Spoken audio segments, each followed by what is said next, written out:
Happy Krampusnacht, everyone. As a special treat, I'm going to do a reading of a children's book that I wrote and drew many years ago, and I'm still proud of it, and I figured this would be a fun way of doing an audio version of it. I grew up on Reading Rainbow, so here's my homage to LeVar Burton. Keep Krampus in Christmas by Dan Wolfe. It's Christmas time once again, time for Santa, lights, and gifts. It's been that way for a long time now, just one of those things that fits. And Santa Claus, that jolly old elf, he's about to make his run, delivering toys and treats on his own, bringing good cheer and some fun. But every year, St. Nick thinks back to the strange and good old days when he didn't set out all alone. 'Twas different in many ways.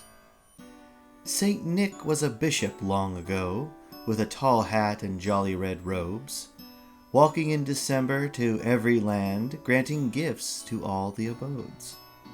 With a sack of money, toys, and sweets, he carried out his gift-giving spree, offering gold and food to the poor and toys to kids all for free.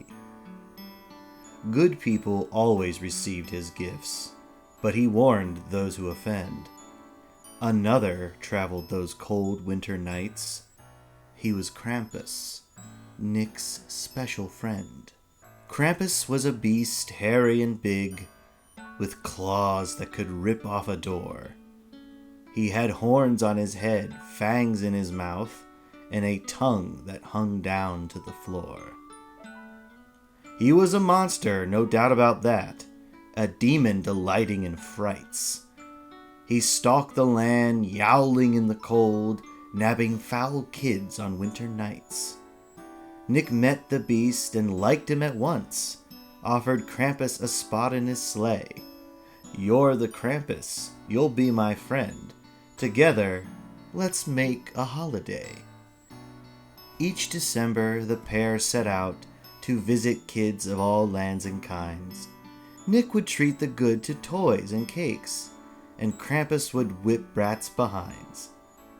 The two became the best of mates, filling the holiday with joy and dread. The good kids loved sweet Saint Nick. The bad kids were scared to go to bed. The best kids received money and toys. The okay ones got sweets, 4 or 5.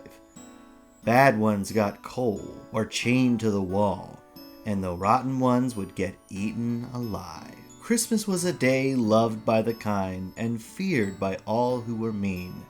But Nick and his demon had great fun and drank eggnog until they turned green.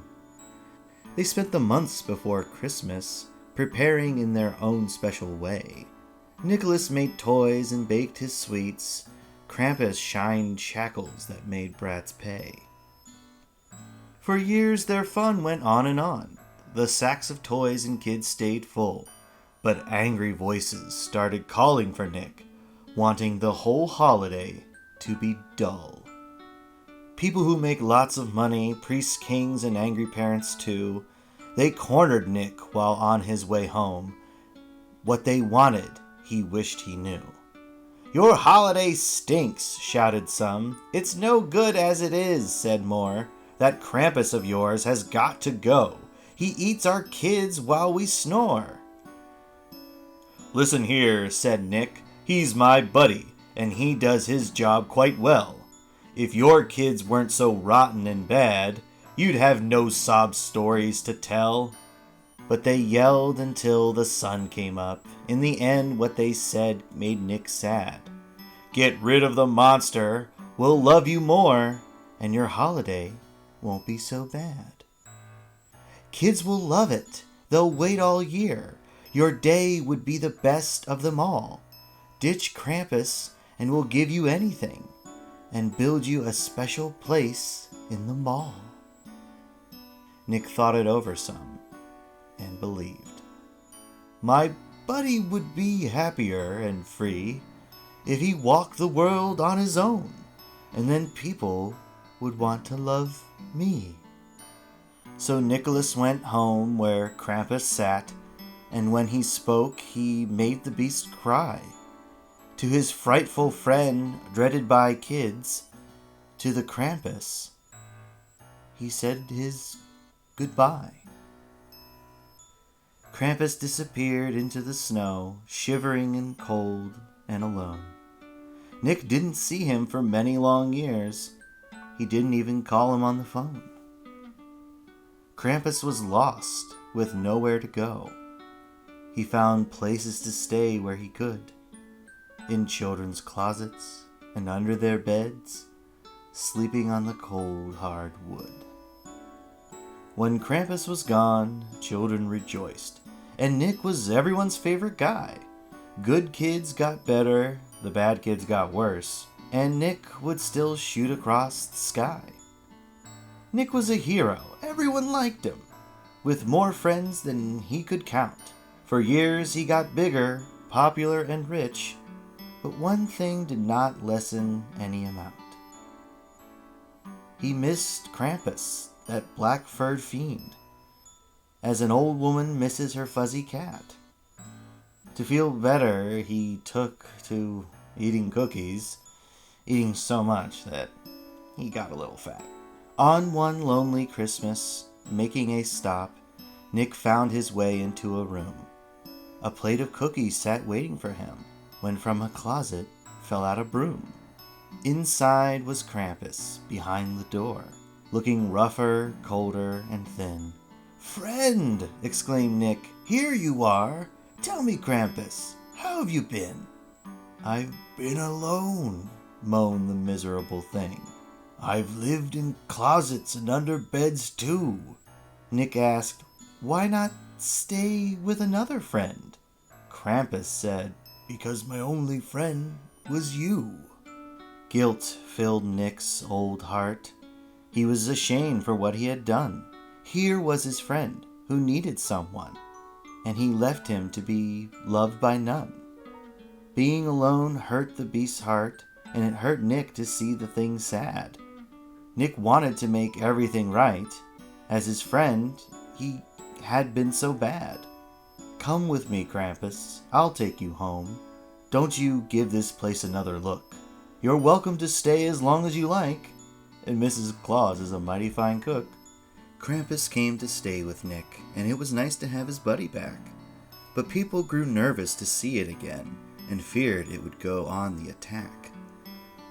Nick knew the old days were done and gone. There was no place for Krampus in the Yule. Things had gotten so soft and sweet and nice.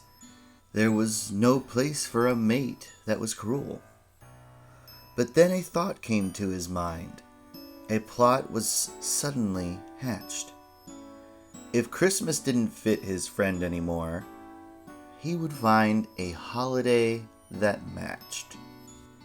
So Nick spent the year searching about, with his ravenous friend in tow, to find the perfect holiday for him that could give the mean beast his show. Valentine's Day was too full of love.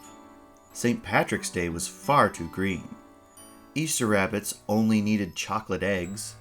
Not one of them needed something mean. It soon seemed to Krampus and Nick that they would not find a special day until they heard of Old Samhain, a time when scary things can play. Ghouls and goblins roamed the night, and devils were giddy and coarse. Ghosts and witches rode the night air, and monsters had tongues with forks.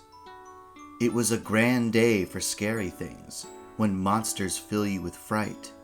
Pumpkins are carved with ghoulish grins, and kids seek candy with delight. It was a grand spooky time for one and all, and it made Nick smile with glee. He turned to Krampus, who happily said, "This day is just right for me." So Krampus would haunt that holiday, and St. Nick would remain in his own. But he missed hanging with the hairy brute, and didn't want to leave him alone. Krampus felt the same way as Nick, and so said the snarling hairy beast, "I say between your day and mine, we share a great delicious feast." So between the two great holidays, they brought together turkey and bread, but before they could eat anything, Nick had something that needed to be said. "I'm sorry, my dear Krampus. I have been a terrible friend. I gave you up for love and glory.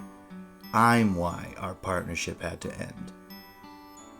I should have stood by you instead of them, but I didn't, like a cowardly little flea.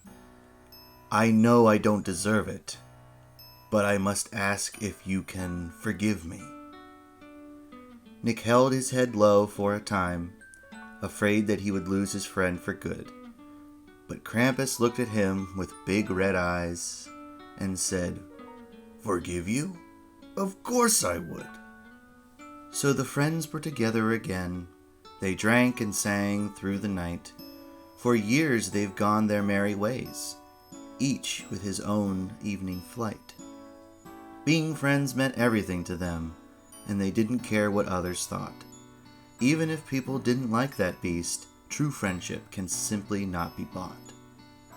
Some friends are just like you, while others aren't the same. No matter what that person was like, your friend is what they became. So now St. Nick spends Christmas doing that Christmas thing, and Krampus is out on Halloween, when being scary makes you king. You think that's all for Krampus and Nick, but you should be forewarned. You still should be as good as you can, for fear of something horned. Because on some cold Christmas nights, before that moonlit ride he'll take, Nick brings along that demon Krampus, just for old time's sake. The end.